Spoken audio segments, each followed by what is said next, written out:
I hope it makes me be more aware of the fragility of life and the preciousness of ordinary moments. Each day we have to fight small battles to notice the love that's right in front of us. And in the words of Natasha Lana, in my search for love, I have learned to see that I already have it.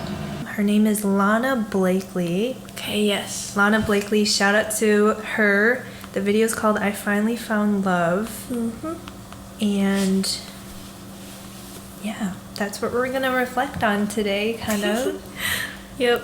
I get laughing spells sometimes. I'm just warning you. If that starts happening, roll with it. Game over. Mm-hmm. Okay. But yeah, anyways, welcome to the podcast. My name is Faith, and I'm Amber. And we both are college students at GVSU right now. Anything else you need to mention? I'm a junior for context. Maybe you can add. Yep, Amber's a junior. I'm a sophomore this year. So we're right in the middle of the college experience. Yep. Learning a lot, making stupid mistakes sometimes, but again, learning a lot. Yes. Especially this past year, which we'll talk about A lot. with the video. Mm-hmm. Yeah, my parents moved here in the 90s. They met in the US and then they got married in the Philippines. Okay. Oh, But I was born here. Yeah. Okay, yeah, my parents are also immigrants. My parents met in Hong Kong, but they also moved to America when they were both in their early 20s. So probably honestly around the same time, like 90s, they moved here. Okay. As well. So Yeah. like similar. Okay. First gen Asian Americans. Yes. College students.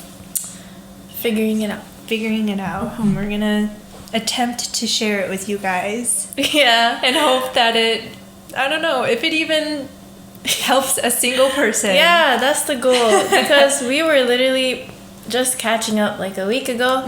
And we got into some pretty deep topics, I feel like, for like a catch up from not seeing each other in a long time. What was it? 6 months or something? Right? Yeah, it was like the embarrassing beginning amount of of the time. semester, basically. Yeah. And then we met. It's now the beginning of the second semester. And even just talking about that stuff, it was so nice. It was. Like having a common ground like that level with somebody. I enjoyed it. So hopefully this helps whoever's watching. And I apologize if this first episode is weird because we are camera shy. Yes, this is very out of my comfort zone. But 2023, New Year's resolution. I know. We're be putting comfortable ourselves in out there. uncomfortable situations. I like it.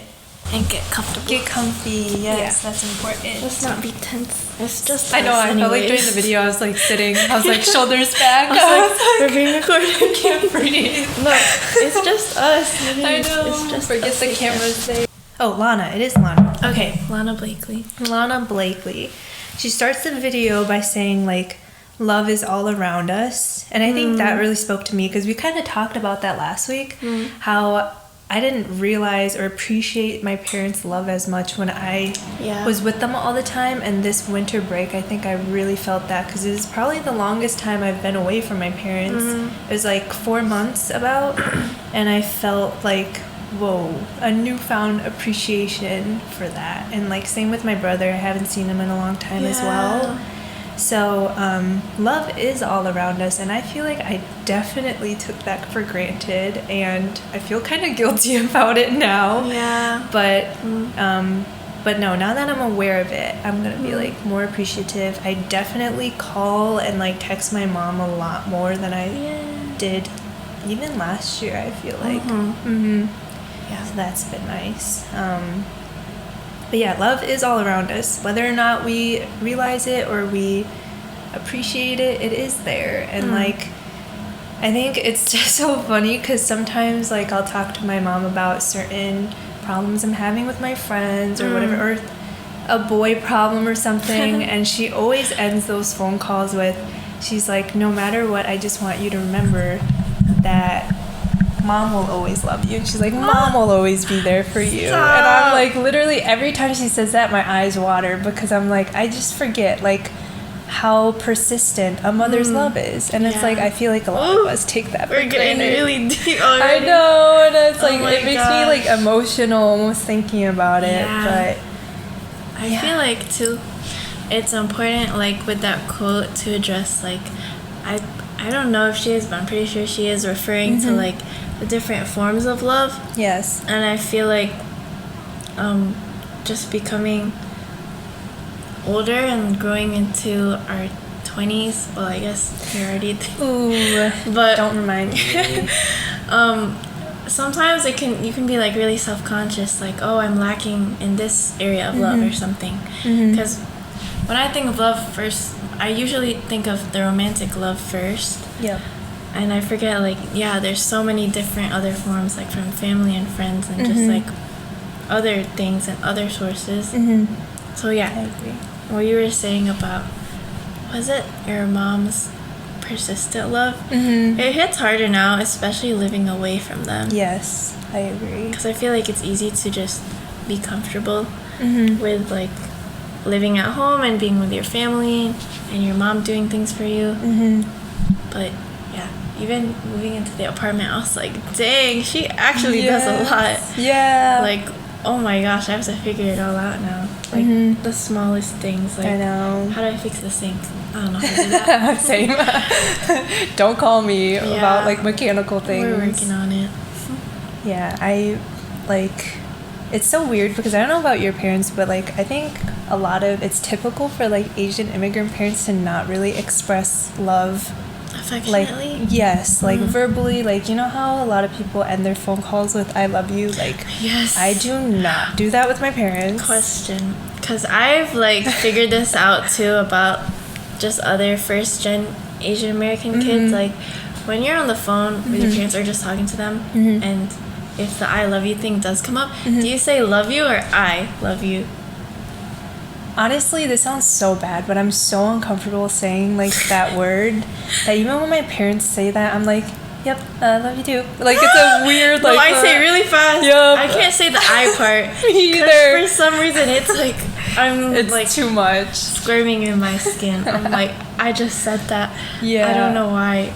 And I don't think my parents, honestly, it's so funny that you bring that up. I don't think my parents have actually said, like, I love you, especially over the phone, until, like, I moved away Yeah, to college. for me too. Yeah. Which I guess that's why it's more special now. It's so wild. Because I feel like a lot of love languages for Asian immigrants here is service. Acts of service, yes. So even just getting used to, like, saying I love you to my friends. Me too. I usually am not the first one to say it. Oh, no, absolutely not. It was a culture shock for me. I was, like, so thrown off. And, like, people... I'm much more of a hugger now, but before it was not a hugger. I just... Yeah, a lot has changed. Yeah. Like, even just, like, when someone would lean their head on my shoulder if I'm with a friend, I've been comfortable with that. Like... Early in high school, I was like, I'm not used to this. My family and I, we don't, like, do that stuff. Same. That is so funny. Yeah. Yeah. I can relate to that 100%. Because I remember the first time my parents said, I love you, I was literally leaving sophomore year to come down here. Wow, you remember that. And I was like, I literally froze and I didn't know what to do with myself. And I was like, yeah. I don't even think I said Did you really that. say that? You were And just like, okay. And I was like, yeah. I was like, what did I just do? I was so thrown off. I was like, what in the world? And I think, like, me and my mom hug, like, before, but I don't really think me and my dad hugged. Really? And that was, like, one of the very few times he also hugged me when I left, and that also threw me off. I was like, there's too much affectionate stuff going on right now, and I just can't handle it. Yeah. I honestly, this might be like branching off too much, but I feel like that kind of relates to, have you heard about like romantic relationship attachment styles before? No, I haven't, I don't think. So there's 3. It's there's secure attachment, anxious attachment, and avoidant attachment. So secure is when you're confident that this person is like gonna stay, like you guys are strong, like strong connection. Okay. You don't have any like worries or anything. What everyone wants. Yeah, basically what a healthy relationship should look like. And then the second one, what did I say? Anxious. Anxious attachment is like you don't think they actually like you. You think they're gonna like find out like, oh, you're actually not as cool or pretty or whatever, and they're gonna leave one day, or they're talking to someone else or whatever. That's mine. Yeah, no, that's honestly that's oof. Yeah. We'll talk about that another time. Jeez. And then there's avoidant attachment, which means you're not affectionate at all. You don't like the like mushy gushy stuff, and you don't like to talk about your feelings, and you kind of just like put up a wall. Right. Which is actually, I looked it up, it's very rare in women to be that one. A lot of women fall in the middle. In the middle. Oh, the anxious. Attachment. Yeah. Yeah, which is fine because I totally am guilty of. I'm very guilty. Yeah. In that category. Yeah. I wonder, do you know what like men typically fall under? I feel like they fall under the last one. A little bit. Like avoidant. Yeah. I feel like sometimes they're just I read this somewhere online, like most relationships consist of a woman who is anxious and a man who is avoidant. Oh, I feel like I've definitely read something similar. Yeah, like subconsciously, some women who are the anxious attachment style will subconsciously look for someone who is avoidant, because also too they're not used to as much affection or equal affection being reciprocated. Right. Like I think it's something like don't deserve it complex or something like that. Okay, yeah. So, but doesn't that make the anxious thing worse if they're not doing the things you like kind of want them to? The thing is too, I read that when you're in a relationship, it both should change into secure. Okay. Like it should make both of you better. Ideally. Okay. Maybe that's another subtopic we need to talk about. So many things we could branch off into. So but anyways, exciting. Back to the video, right? I was saying, that those attachment styles, I feel like relate to the parent thing. Yes, I would agree. I remember, like, even with crushes and stuff, like, if it was going my way, I just wasn't used to that kind of, I don't know, affection, attention, I don't know. Yeah. Which I really liked it. Obviously, I was like, oh my gosh, this is nice. And then I would just like get attached like way too hard. Yeah. Yeah. Maybe that's why I have such a hard time like letting go. Whoa. That's a thing. That was a light bulb moment. Oh my gosh, that makes a lot. That would make so much sense though. Yeah. Write down a subtopic idea. Yeah, no, I have a question about clinginess for later. I wrote down a lot of the quotes that she wrote on the screen because I feel like they spoke to me. Yes. So, for those of you watching, watch that video if you want to see the quotes, but I tried to catch them all as they went across the screen. Yeah. This one was insane. This one, it was fantasy steals away opportunity of truth. I wrote that one down too. When I read that, I was like, girl, are you calling out like every girl out there? Every girl out there feels attacked right now. So she kind of talked about how you're pretending to be someone else so that you can fit into their life better. And you're always you're settling, lowering the bar essentially to just try to fulfill that. Literally. That phrase is triggering for me now.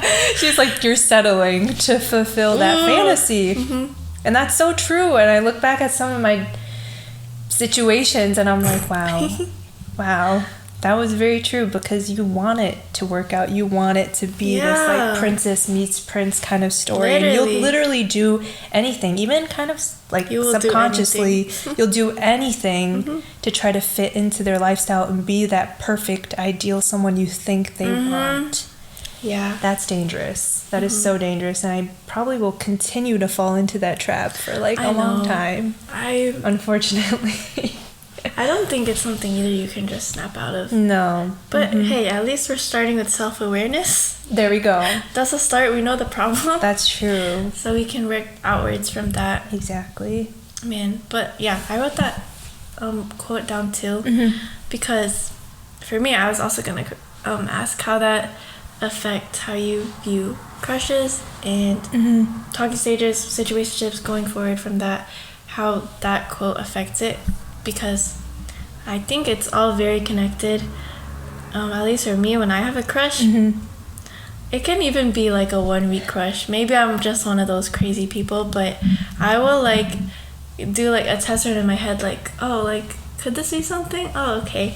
And then depending on how attached I get, or if I get to know that person better, it could add to it and like make me want to pursue this person. Oh, yeah. Or I don't know, or it'll just fade out. Yep. And I think that's why I'm so careful about that stuff, because I low-key know I'm like that, and which is why Get very attached. Yep. And then that's why when things end, I think it literally destroys me It to hits the harder. core, and I'm like, why am I like this? And this is why. I feel like I definitely feel you when you say like you have a crush and then you're like, where can they fit into my life? And then you make this crazy story in your head. Crazy. Yeah, I'm like, I hope other people can relate so that we don't look insane. But yeah. And I feel like it's common, or at least when I talk with my other girlfriends. And I guess that just means we take it more seriously, which, is that a bad thing? Like, I don't know. Or is it just...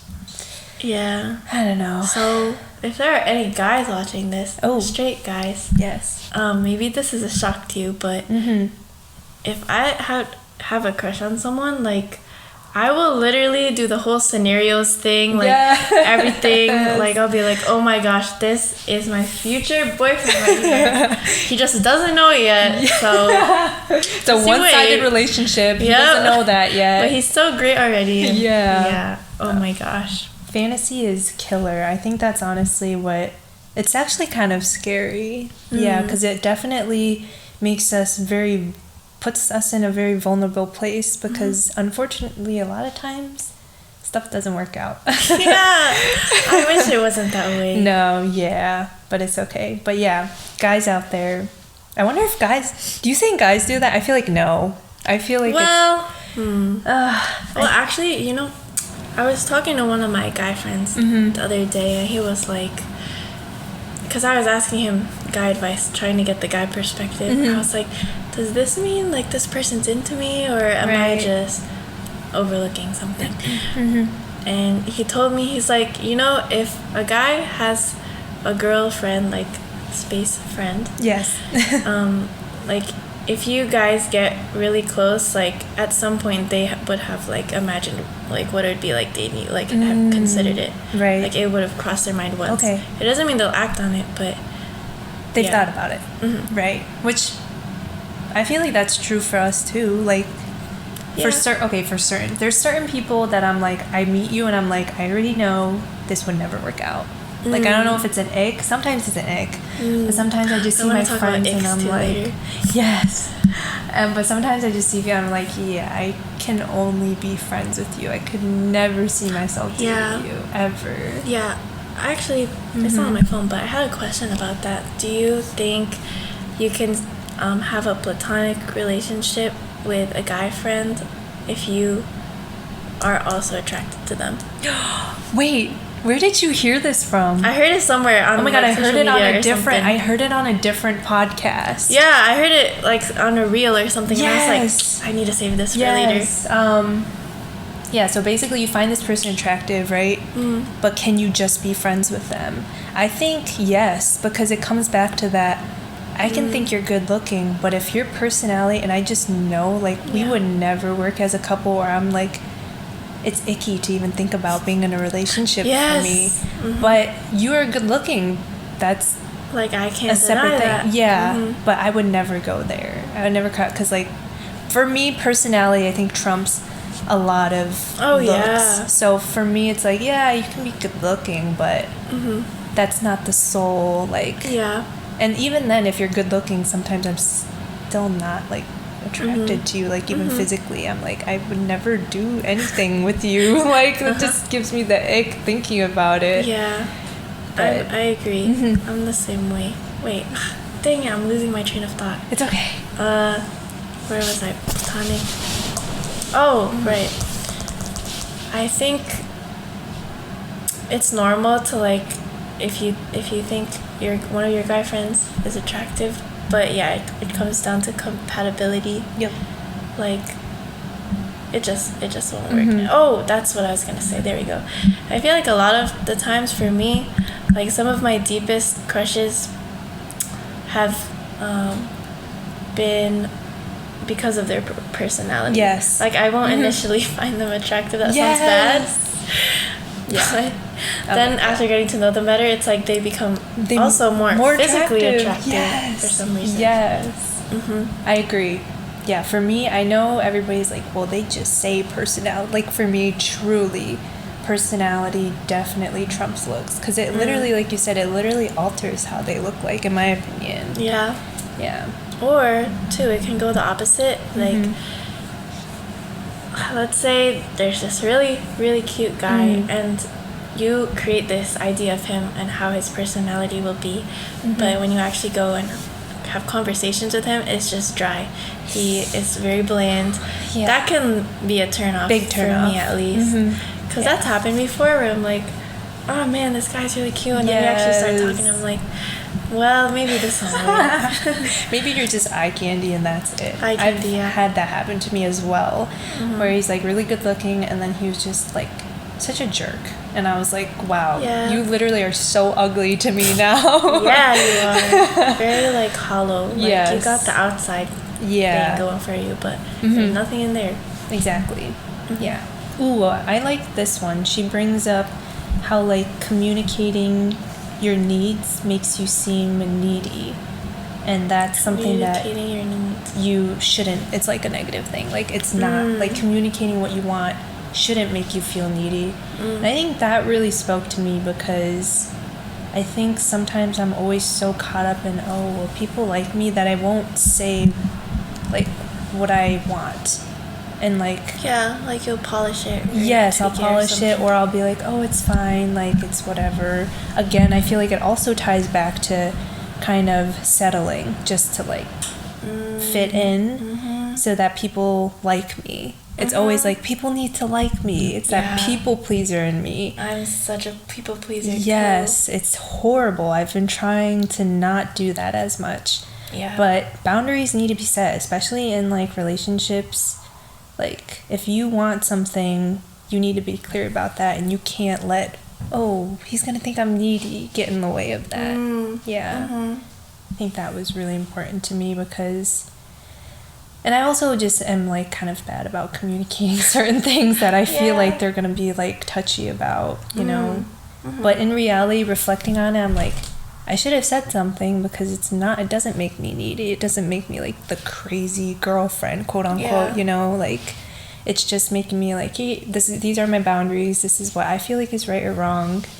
And I hope you can kind of align with that. I feel like there shouldn't be a stigma around it because I feel in order to get to that secure attachment style for both of you guys, like it's good to bring that up first rather than like have all these things that you're worrying about that this other person doesn't know about. I think I'm so terrified of it's always the she's the crazy girlfriend kind of like vibe, and I hate that because I don't want to seem like I'm controlling or whatever, but but in reality, it's not even that. It's just like literally you just have to say it. And I don't know, maybe it's just because I overthink. So I don't know if they actually feel that way or not. They probably don't even care, but...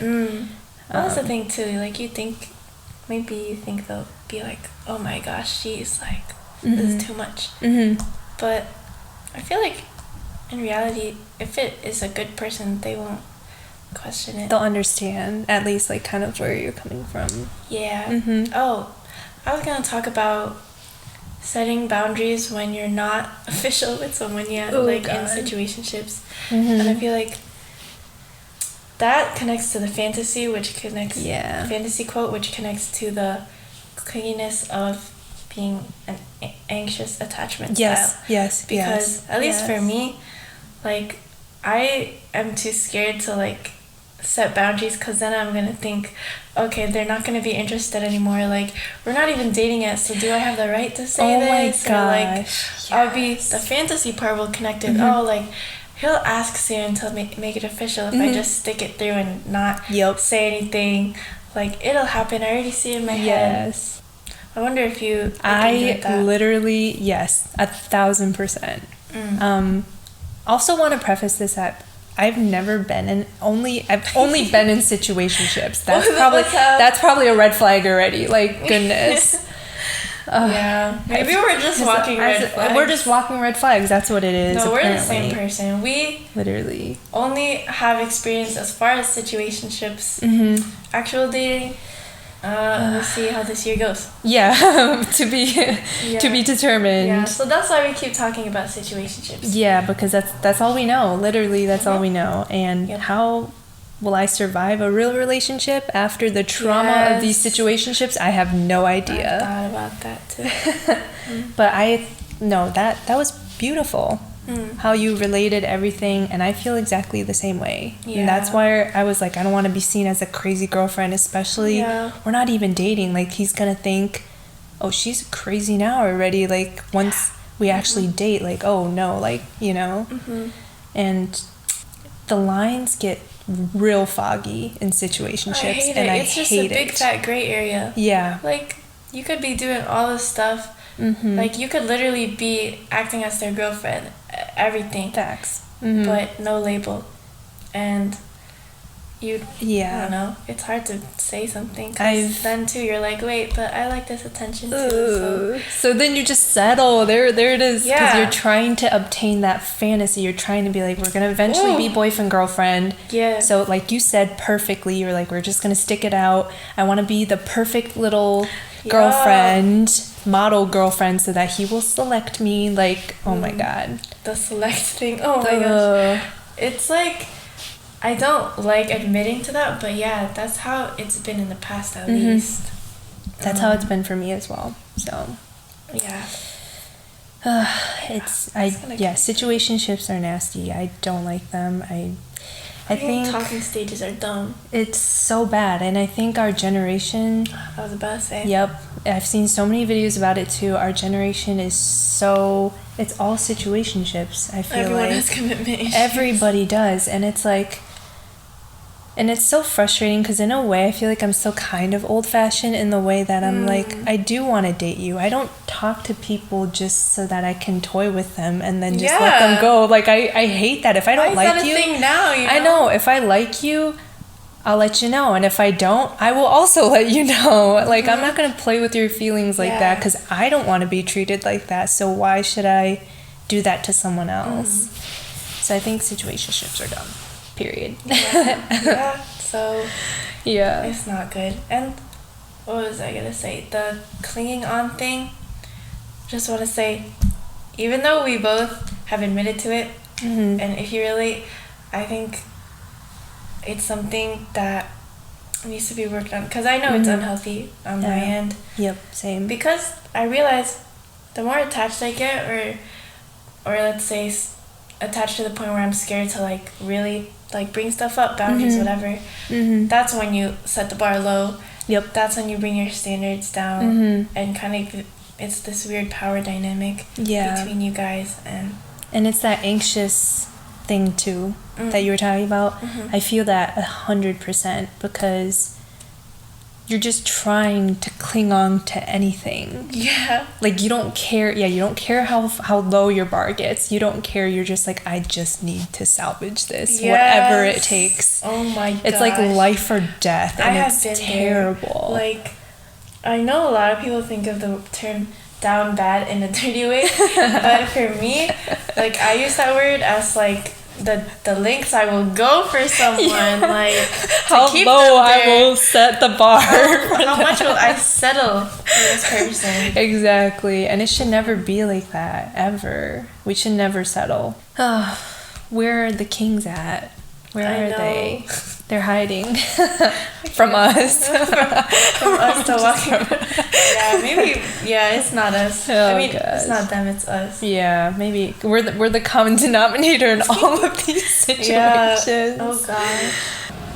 Just been putting it all on one note, and it's gonna I'm a compile. notes person. Same. So everything is on there. Yes. Have you seen those memes that are like, going to look for my groceries list and I found that one entry about that boy that went like, yeah, I don't. That's me. I'm like I have my own idea of organization, and when it comes to my notes, it's like if anybody else reads it, they're like, what the heck is going You on? will not live if you find my notes app. The things you will find in there. Oh gosh. My inner thoughts are in my notes app. Everything. It's just like brain vomit in your notes. Horrible. Oh, this is kind of deep, and I wrote it down because I was like, I had to think about it for a second. She said something along the lines of, not feeling seen makes it difficult for you to feel love. So when you're not feeling seen. Not feeling seen. Yeah, so I had to think about that because I feel like. Interpreted differently. Yes, I agree. Like that was the first quote in the video where I wasn't like, oh yeah. I had to think about it because I was like, not feeling seen, is that why I don't feel love? Or sometimes when you're talking to someone, like, is it because I feel like they're just not seeing me? I don't know. I was going to bring it up just because I was curious how you took it too. Oh, okay. Mm-hmm. We can go with our interpretations. Mm-hmm. Okay, well, not being seen. What is it? Not being seen makes you. Well, not feeling seen leads to like difficulty to feeling loved. Oh. Mm-hmm. Okay. Well, my take on that was I thought of growing up actually. Like for me at least in middle school, even in high school to an extent, I was never like the it girl, like the girl that every guy is talking about. Yep. And I never, and maybe it could be like where I went to school and stuff, but I never really received too much attention from guys in middle school and high school. Me too. Now I feel like that experience I had with boys growing up relates to now because I'm like, again, not used to it. So I'm like, oh, like, this isn't, like, I don't know, normal. This isn't ordinary. Like, maybe this shouldn't happen. Or, like, maybe this person is confusing me for someone else. Yes. Okay. Like, I'm not that girl or something. Yes. Yeah. I love that because now there's more clarity for me because the way you saw it, I was like, I was exactly the same way. Yeah, I never got that kind of like crazy attention. I also went to a very white school. Same. I literally feel like, I lived also in a town where it was just white people everywhere. So I feel like they were literally scared of me. Like they just didn't know what to do with me. Like they were felt like that in like, situations. Yes. Like how do we approach? I don't know. Yeah. So I think that's great. Yeah. So not feeling seen. Yeah. I was like, literally, I never like all these girls talking about the experiences they have with guys, or you can see the guys like flirting with them or whatever. I was like, I never got that in middle school, high school, nothing. Like the closest thing I got to that, I think.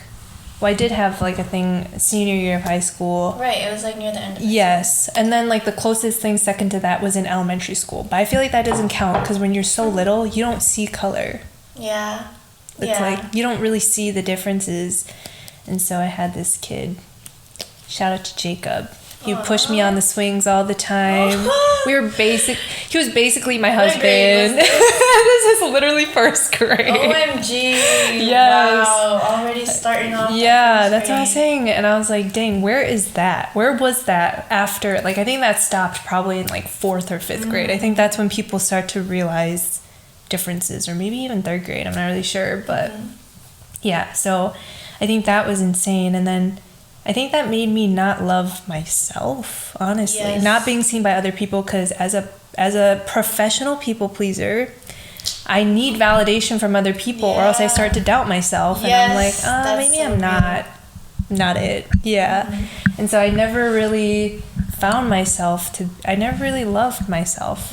Yeah, I was like, I feel like nobody really talks to me like that, so maybe I'm not pretty enough. Maybe it's not that or that. And it was just like everything came back to me. I was like, I'm not enough. Personality-wise, apparently, looks-wise, everything. Yeah.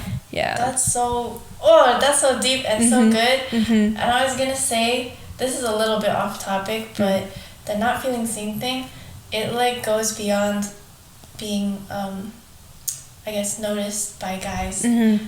I feel like, especially, this is so, like, sad, too, when I think about it more and more, because I feel like a lot of people of color who grow up in, like, really as a minority in schools, like, struggle with, actually, like, true confidence. Because it's like, oh, like, people aren't really, like, I don't know, people don't see me as how I see me, so then that view of yourself also changes. Yeah. Not just in romantic ways, stuff. but just for sure. Because I think I vividly remember I used to have, like, a lot of the friend groups I had throughout high school were, like, trios. It was me and then 2 other girls. And it was always, the 2 other girls were always closer with each other than they were with me. And I was like, I just want that sisterly bond with somebody. And for some reason, I never found that.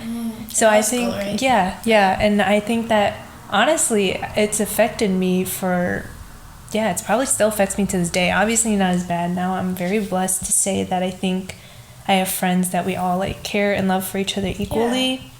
And I have, like, a sister who's, like, my best friend back home. And, like, so I found that now, but looking back, it made me feel so crappy. It was hard at the time. Yeah, because I was like, I'm never good enough here, there, or, like, I just didn't know where I would fit in. And I think that's where I didn't love myself. I, like, lost the love for myself, because I was like, I don't fit into anybody's story. So, like, I'm like, so what, am I just not good enough? Like, you know, it definitely leads back to, like, lack of self-confidence. And I think you're right. A lot of POCs do deal with that. And we just don't know where we fit into the puzzle sometimes. Yeah. I could write a whole essay about that. Even, like, in the curriculum, how we don't get our media, how I really could just lack of presentation, a whole, like, thing, exactly, a whole other episode, because I could honestly write a really long paper on that. Yes. But I guess relating to this topic, I feel like that too is another factor that leads into why we're both anxious attachment. Yeah. You know? Everything. It's like a full circle. It's everything. All wraps into it. So. Yeah. Wow. Dang. This really feels like therapy, because it we're does. uncovering stuff I don't think I've ever, honestly, I don't think I've ever told that to anybody. Like, straight up, like, I didn't love myself. Yeah. For a second. I struggled with the same thing. It is kind of sad, but I don't think I would change anything. You're not in that place anymore. You know, you've moved from there, and I think that's better. I think it's everything, and that's another thing. Every experience in your life, good or bad, I think molds you into the person you are today. I'm glad that I've had that experience, because now I can have empathy and I can have conversations like this with you and with other people that feel that way. And, like, I can relate, and I can try to, like, not make people feel that way. Yeah. If I can. So. That's good. Ooh. Yeah. Perspective. Yeah. Ooh, perspective. Being more empathetic. Yes. That's important. Because, like, if you never feel those things, that's why some people are kind of like, they're kind of stuck up, or they're just like stuff like that. It's just because, and as frustrating as it is, it's really not their fault. It's just because they've never experienced anything like that. How can you know how to deal with something you don't even know exists? Yeah. You know? I think I'm trying to live a more, like, go with the flow. Like, it's okay if things veer off the path. It's not, you know, maybe that's what it's supposed to be, but it is. Happen for a reason. Yeah, exactly. So uncertainty is scary, and I think that's what stops a lot of people from doing stuff and holding them back from, like, their biggest potential, is because you're scared of the unknown. Yeah. And I feel like that's common, guy or girl. Yep. Like, I think it's just a generalization for people in general. I feel like it used to give me so much anxiety, like, same. Not having, my life planned out. Yep, same. Especially entering college, like, with the pressure that you have to have some sort of idea of what you're doing. But I feel like it's just this year I'm really starting to, like, realize, like, things will happen for a reason. Like, I can take this Mm-hmm. as a lesson. I don't need Yep. to know how everything will play out Yes. in detail. Just go Yeah. with the flow, like you were saying. Same. I've had to work on that mindset because it did make me so anxious. I used to be such a, like, I have to plan everything and if everything has to go this way. But I find myself being much more lax now because I'm like, everything will work out. Like, everything will work out. If something comes up, I'll adapt to the situation. I know I can handle it. I've done it before now. So it's like, yeah. That's good. That's on maturing. That's on maturing, guys. Like, anyways, I think she was saying, like, it's this season of your life now that you're going to miss when you're older. Like, Yes, it was in that video.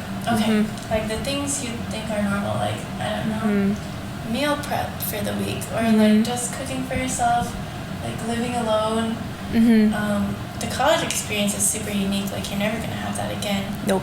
Agreed. Like, yeah. Like, right now, sometimes I feel like, like, boring. But when I'm older, you know, I'll probably be like, man, those were the days. I know. Gotta take, yeah, that was like my ending note too. Just being grateful for the journey. Being grateful for every day, whether it's good or bad, and like life is precious, and to not take ordinary things for granted. So like you said, that's really hard though, because especially this generation, there's a lot of things we're just like, yeah, that's normal, or we expect it to just be there always, but we don't realize like nothing is guaranteed. Nothing is just always gonna be there. So like every moment, like this seems so normal to us now. Like, I'm just living in a apartment with all these other girls who go to school every day just like me. Seeing your friends every day. Yes. Living together. Living in the same area, like living 5 minutes away from everybody. Like, Literally. after we graduate, like who knows where we're gonna end up. You know, I've thought about that before. Yeah. I'd be like, man, like, these people are graduating next year. Like, am I gonna see them as much? I Or are we gonna know. be friends still? It's wild.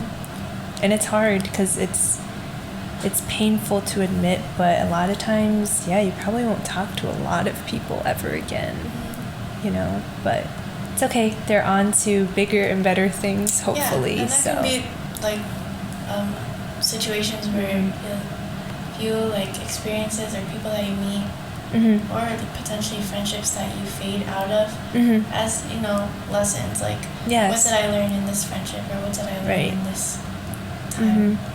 And they came into that point of your life for a reason. And that was, okay, this doesn't sound bad. I don't mean it to sound this way, but essentially they served their purpose, air quotes. Yeah. But it's not in a way like, oh, I used you and then now you're just like, Well, because you also brought something to them. Yes, so. exactly. So in that moment, you guys were good for each other, and then you just drifted apart, which there's nothing wrong with that. Yeah. I think a lot of times people see like ending relationships or drifting apart just has a very negative connotation, but it's not always like that. It's just like, this is the end of the road for us. Like, and if you part in like in a good way, I feel like it's beautiful. I mean, you can make room for other people to come into your life as well. And it's just not realistic to keep every single friend you meet in your life for the rest of your life. It's very hard. Yeah. But, yeah. That's good. Wow. Yes. Okay, monologue. Never take them for granted, Yeah, I guess. I was gonna say, like, it took me a long time. I probably just realized this during being a teenager. Like, I can't keep the same dynamic of the friendship with everybody that I had. I saw this YouTube video by this YouTuber, Dustin Huang, I think. He's a Asian American vlogger. I watch him a lot. Shout out to you. But he was talking about how he looks at his high school friends now as like reunion friends, where like you obviously like don't have the same exact level of closeness or dynamic when you see each other, but you know you both still like share like a love, a friendship for that person, and like treasure those memories. But yeah, the dynamic is a little bit shifted. So reunion friend. So like, yeah, it's very natural. Yeah. And it took me a while to realize that. I wish I held my expectations for guys as high as I did for my friends, because I think, because I switched friends, because I was like, throughout the year they would change, or something about their like personality or who they were as a person. I'm just like, oh, it just doesn't align with what I feel like makes a good person anymore. That's not necessarily bad. Yeah, no. I feel like that's something more people need to pick up to an extent nowadays. Right. Because sometimes a friendship will really just not be bringing you up in any way, but you'll still keep it because you're like, well, I'm friends with them, so I have to stay friends with them. Right. No, that's not the rule of thumb. You can create distance. Yeah. There's nothing wrong with that. So I think if I held that kind of expectation for guys, maybe I would have a little better experience and less trauma. Yeah. I was going to connect that to what you said in the beginning of the video about the first quote, there's love all around us or something. Yes. And yeah, it just depends on how you perceive it, how you learn to appreciate it, and all that kind of stuff. Yes. Which relates to, we love this word, perspective. Yes. Talk about it. That was why we even started this. Yes. So I feel like it's almost like we're obligated to call this podcast something with perspective. Yeah. I was gonna, let's see, have us wrap it up after we end on a more lighter note, more like surface level question. Cool. What are some like, not deep ones, but like superficial icks you have about guys? Icks. Well, the first one that came into my head was super ego-y guys. Like just self-centered. Oh my gosh. I literally can't stand it. It's my biggest ick, and I don't think I realized that until I've met a couple guys this past year that were just had the fattest egos that I literally like. Yes, it was like it was in their aura, and it was like a cloud. And I feel like anytime I entered that realm, I just felt like I was getting choked out by their ego. Wow. That's the only way I can describe it. So a huge ick for me is just a very egotistical guy that's like, the world revolves around me. I'm the best. I know it all. It's right. Blah, blah, blah. So I don't know if that's a superficial one, but just very ego. I get it that you can. There's a difference between being confident and like proud. Oh yeah. And just being like. I love it when guys are confident. Yes. You can go past that. And be self-centered. How about you? Let me think of some silly ones. When they have a mustache. Oh, we're talking. I'm thinking really light, okay. I can like honestly, I'm with you. I'm really not a fan of facial hair, to be honest. Or not it. When they wear a hat, but it's not on their head fully. Like it's just the float. Like it's the half on half. It's Yeah, I'm thinking super light because we could go in depth, but we'll go super light. Okay. Let me think. Oh, there's definitely facial hair kind of is not great. I don't really like that. I don't know if I can do guys with long hair either. I know some guys look good in it, but I still don't really prefer it. I don't like it. Yeah, I don't really like it. They say sorry, but with W's. Like sorry. Yeah. You said it. I was trying so hard to say. And then they use the emoji with like the eyes. The eyes. You don't like that? That's a little weird. I don't know if I like the W's for sorry.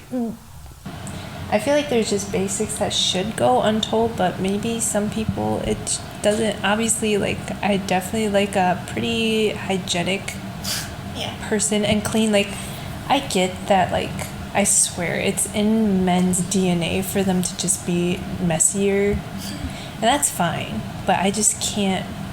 Like no pig pen vibes. There's an extent, Yeah. Because I'm not trying to clean after you. Clean up after you. Pig pen core. Not here for that. Not here for that. I'm not trying to clean up after you. I guess I never really think about the physical icks as much. I'm trying to think of more physical ones. I know you said you didn't want solely. Or even like mannerisms. Oh, well, I've already kind of said that, but I hate guys that are jerks. And you know, I think that's why it's like always going to a restaurant with a guy is great. Because how they treat the waiter or the waitress, that really does it for me. That really does it for me. I hate people who are rude to service workers because they don't get paid enough to deal with your BS. So just be nice and like, yeah. Yeah. Very telling of a person. I agree.